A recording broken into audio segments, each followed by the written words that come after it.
আখিল নামের এই লোকটি একটি জাদুময় পাথর নেওয়ার জন্য জঙ্গলের একটি গভীরের খাদে লাফ দেয়, কিন্তু সেই খাদের মধ্যেই ছিল লক্ষ লক্ষ পিরহানা মাছ এবং সেগুলো তার দিকে আসতে থাকে।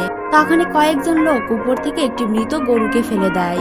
তখনই সেই পিরহানা মাছগুলো গরুটির দিকে আকৃষ্ট হয় এবং সেই গরুটিকে হিংস্রভাবে খেতে থাকে, যার কারণে আখিলও এ যাত্রায় বেঁচে যায়। এরপর আখিলও জাদুময় পাথরটিকে খুঁজতে থাকে। কিছুক্ষণ খোঁজার পর সে ওই পাথরটিকে দেখতে পায়। এদিকে বাইরের সব লোকগুলো আখিলের জন্য অপেক্ষা করছিল। আখিল যখনই সে জাদুকরি বলটা নিয়ে খাদের উপরে উঠতে যায়, তখনই পিরহানা মাছগুলো তার পা টেনে ধরে। তখন সে একটি গাছের লতার সাহায্যে উপরে উঠে আসে।